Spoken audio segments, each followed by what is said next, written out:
We are back with more of My Southern Home, and I'm here with Sherry Stinson with Habitat for Humanity. And Sherry, this is a really special project for you because you typically don't build townhomes. This is our first townhome community, and we've begun to realize that the land in Tennessee is getting more expensive, and as part of our affordability, we have to build homes that are, that the land is affordable for us to buy. So this is our first townhome community, and we're looking at 26 townhomes here. It's called Sherwood Commons. It's also kind of a new design for us. It's a modern design that is a little bit different than our cottage style single-family homes. And we're really excited about this community. It's the first of its kind for us. Group of homeowners that we have qualified for these townhomes are a little bit different. These are 2-bedroom for the most part. So we've got a lot of young professionals that have applied for these homes, and they'll be paying a 0% interest mortgage on the townhomes. But it's been a great group of homeowners to work with. So Sherry, let's talk about the process here, because future homeowners can apply, but there's a process. They don't just fill out an application and get a home. That is correct. So the first step to becoming a Habitat homeowner is the application process. So to apply for Habitat, you go to our website to do that. But there's a couple of qualifications that we have. So you must be a U.S. citizen, you must be a first-time homeowner or haven't owned within the last 3 years, and you must have reasonably good credit. So we do look for homeowners that have the ability to make a mortgage payment. So many people still think Habitat homes are free, and these future homeowners go through a process to be able to be a Habitat homeowner. So after they qualify, then the next step for a future Habitat homeowner is the education process.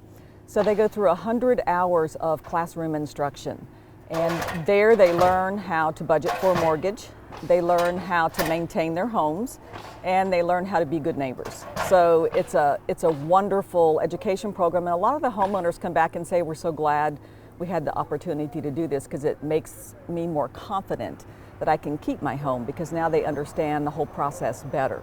That's so important, Sherry, because I remember when I purchased my first home, there were so many unknowns and so many things that I didn't know about. As being a first-time homeowner, going from an apartment and then going to a home are two totally different things, and water and electricity and how much the increase in electricity costs and having to pay for garbage, and when you're in an apartment all of that's included.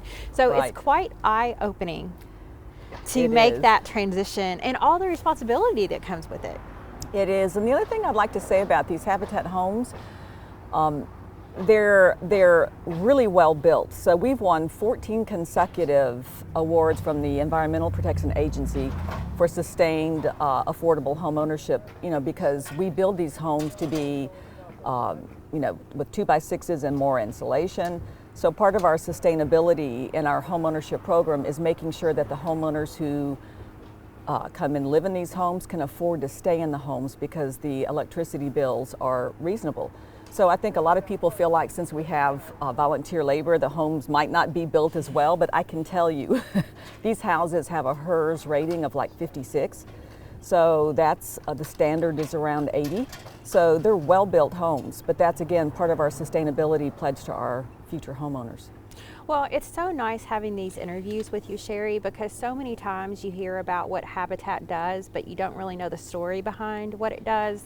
And there's a lot of charities that you give to and you really don't know where the money goes. But this, you see where the money goes every single day, and you're helping change the future generations.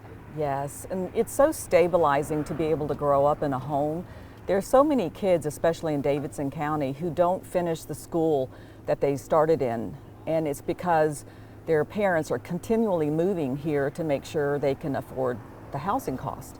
So being in a stable environment, having stable monthly housing payments is just, it builds lives, and it really does build communities, because there's so much more stability to the parents who live and work here and to the children who go to school here. And the townhomes that you're building here are significant because it is the last of the Carter project. That was a really big deal here in the Middle Tennessee area. Yes, we were fortunate in 2019 to host former President Jimmy and his wife Rosalind Carter. And Garth and Tricia came out with a whole host of people from around the world.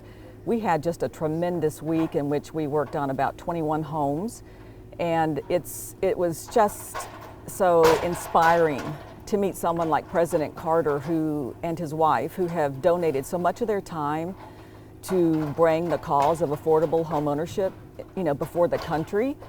They build around the world, so they don't just build in America, but they also go to different countries and build homes. And there's probably no two people who have done as much for raising the visibility and the need for affordable housing as Mr. and Mrs. Carter. So we were fortunate to have them here in 2019 for the Carter Work Project, and the funding that we raised then, some of it is going toward these townhomes. So when we dedicate our last townhomes here in July of this year, that will be the last of the Carter Work Project piece that started in 2019. Well, thank you so much for being with us today and spotlighting these projects with us. It's been my pleasure. We'll be back with more My Southern Home in just a moment.